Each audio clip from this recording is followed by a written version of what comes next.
대검찰청이 오늘 오후에 검사장 회의 주요 내용을 공개했습니다. 그러니까 추미애 장관과 윤석열 총장의 갈등 얘기죠. 추 장관과의 갈등이 더 커질지 봉합이 될지 이제 윤석열 총장의 입에 달린 것 같습니다. 검찰에 요구되는 정치적 중립은 법 집행 권한이 국민으로부터 나온다는 헌법 정신을 실천할 때 이루어지는 것입니다. 그리고 저는 여러분의 정당한 소신을 끝까지 지켜드릴 것을 약속합니다. 일단 오늘 오후에 대검찰청이요. 그러니까 검사장 회의 주요 내용을 이렇게 공개를 했어요. 그러니까 좀 종합을 하자면 추미애 장관의 지휘권 행사는 부당하다는 얘기를 윤 총장께 보고했다. 뭐 이렇게 이해하면 되는 거예요. 그러니까 쉽게 얘기하면 윤 총장 말이 무조건 옳다, 추 장관 말이 무조건 옳다가 아니라 일종의 제3의 길을 찾은 거라고 보시면 돼요. 아하.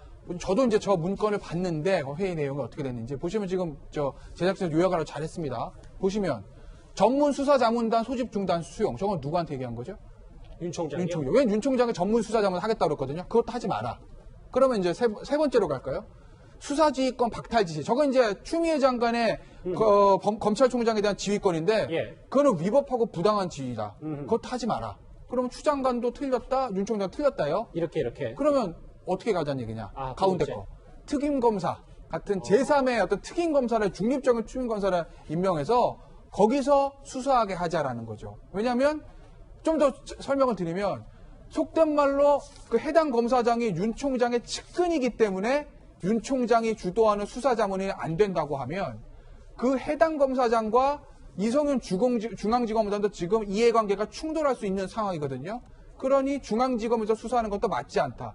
양쪽 다 빼고 제3의 특임 검사가 맡도록 하자라는 게 해당 지검장 회의의 결론이고 저도 개인적으로는 그 방법이 더 이상 파국으로 가지 않고 잘 해결될 수 있는 유일한 길이라고 봅니다. 그렇군요. 이현정 의원. 네.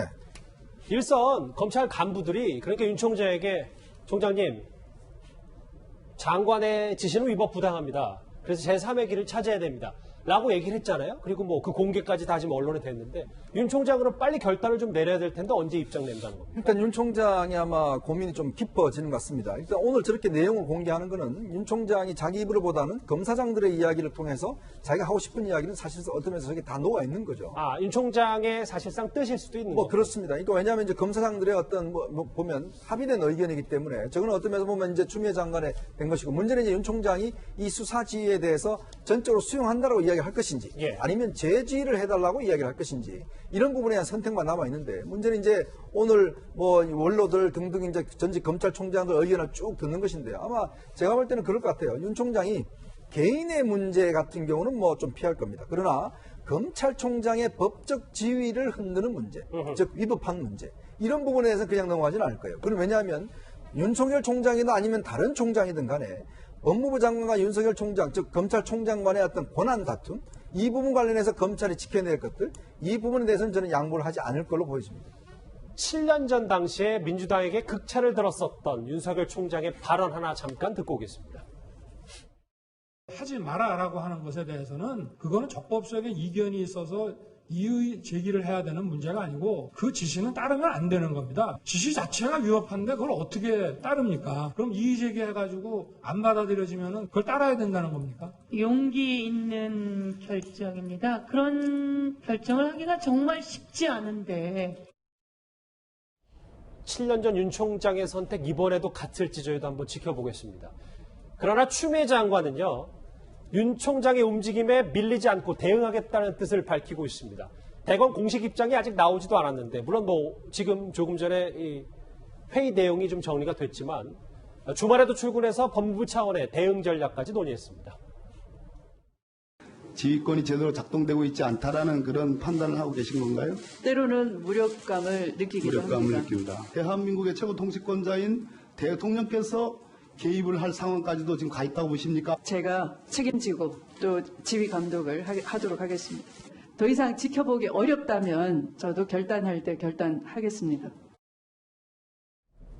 정리를 해볼게요. 김관욱 교수님. 만약에 윤 총장이 지금 검사장 회의에서 취합된 정도의 메시지를 던진다고 가정을 했을 때 추 장관 지금 분위기로서는 가만히 있지 않을 것 같은데 그러면 뭐 징계를 한다든지 감찰을 한다든지 뭐 어떻게 할 거라고 전망하십니까? 그 길로 갈 거라고 생각을 합니다. 왜냐하면 2013년에 본인이 국정원 댓글 사건 때 부당한 지시는 받지 않겠다라고 이제 선언을 한 거죠. 그렇게 해서 사실은 어떻게 이름을 날린 건데 자, 이번에 검사장 회의에서 지휘의 부분에 있어서는 이 법무부 장관의 어떤 지시가 위법하다. 뭐 이렇게 얘기가 나온 거잖아요.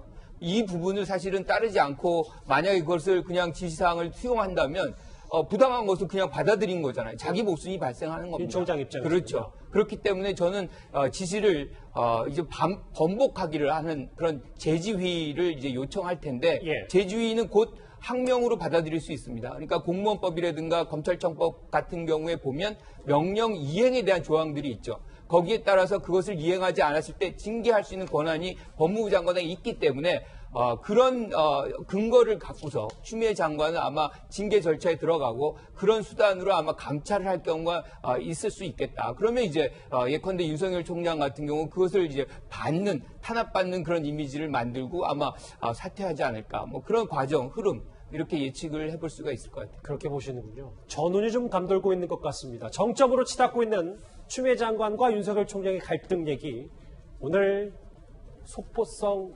내용까지 짚어봤습니다.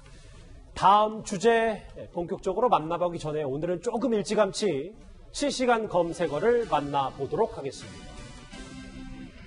오늘 그 아동 성착취 영상 사이트를 운영한 손정우 미국에 보내지 않겠다는 법원 판정이 나오면서 꽤 좀 논란이 있고요. 그 다음에 정몽준 회장의 아들 결혼식에 오랜만에 모습을 드러낸 전직 아나운서 노현정 씨의 이름도 올라와 있습니다. 마지막에 이 인물 참 오랜만인데요. 다음 주제에서 실시간 검색어 이어서 바로 만나보도록 하겠습니다.